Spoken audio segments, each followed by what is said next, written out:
Command 10 commandment में से, वला तक़्तुलू औलादकुम खशियत इमलाक, और मत कत्ल करो अपनी औलाद को मुफलिसी के डर से। नहनु नर्ज़ुकुहुम व इय्याकुम, हम उनको भी रिस्क देंगे और तुम्हें भी हम ही रिस्क देते हैं। इस डर से औलाद को कत्ल कर देना कि ये खाएंगे कहां से, ये चौथी कमांड में हराम करार दे दिया गया, बनी इसराइल के लिए भी और हमारे लिए भी।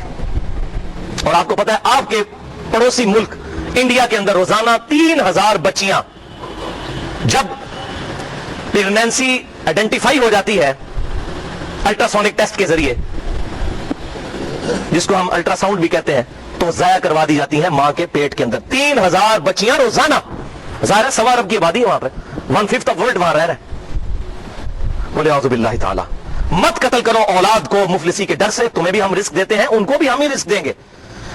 इन्ना क़त्लहुम काना ख़ितअन कबीरा, बेशक उनका कत्ल करना बहुत बड़ी जुर्म है, बहुत बड़ा गुनाह है।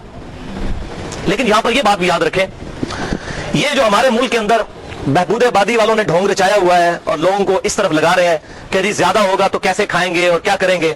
आपको पता है 1901 के अंदर दुनिया की आबादी 1 अरब थी, और उस वक्त लोग प्रिडिक्ट कर रहे थे कि 2001 तक दुनिया की आबादी अगर 2 अरब हो गई ना तो हमारे लिए रिस्क पूरा नहीं होगा।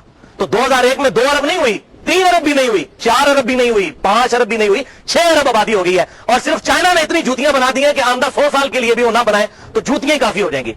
अमेरिका हर साल पैसिफिक ओशन में, बैरुल काहिल में लाखों टन बल्कि मिलियंस ऑफ टन गंदुम जाया कर देता है, फालतू पैदा होती है अमेरिका के अंदर। कहीं इंटरनेशनल मार्केट में गंदुम की प्राइस नीचे ना आ जाए। ये कहते हैं रिस्क कौन देगा, रिस्क तो दे रहे हैं अल्लाह ताला। जिस जमीन से 1 मन गंदुम निकलती थी, आज उसी जमीन से 40 मन गंदुम निकल रही है, साइंटिफिक फील्ड में तरक्की की वजह से।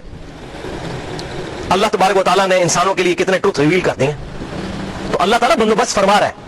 लिहाजा इस खदशे से औलाद को कत्ल ना किया जाए। हां, एक पहलू जो है वो जायज है, और वो सही बुखारी और सही मुस्लिम की मुत्तफक अलैह हदीस है। सहाबा किराम अलैहिम रिदवान कहते हैं कि हम आप सल्लल्लाहु अलैहि वसल्लम के मुबारक जमाने में अज़ल किया करते थे। अज़ल ये होता है कि कोई शख्स अपनी बीवी के साथ इज़्दिवाजी ताल्लुक कायम करे और जब डिस्चार्ज का वक्त आए तो उस वक्त अलग हो जाए ताकि उससे औलाद पैदा ना हो। अमूमन वो लोंडियों के साथ ऐसा किया करते थे। तो आप सल्लल्लाहु अलैहि वसल्लम ने फरमाया कि अगर ऐसा ना करो तो क्या है, जो औलाद दुनिया में आनी है वो तो आकर रहेगी। लेकिन आप सल्लल्लाहु अलैहि वसल्लम ने उनको मना भी नहीं फरमाया, क्योंकि नबी पर वाजिब होता है कि वाज़ेह अल्फाज में मना फरमा दे। आप सल्लल्लाहु अलैहि वसल्लम ने मना नहीं फरमाया, सिर्फ कहा कि अगर ना करो तो क्या हर्ज है। लिहाजा इस पर मुहद्दिसीन का इजमाई फाहम है कि अज़ल करना जायज है।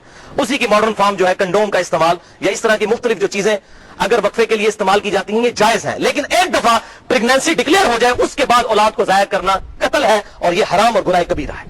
लिहाजा ये मैंने मॉडर्न एज का एक मसला भी इस हवाले से क्लियर कर दिया।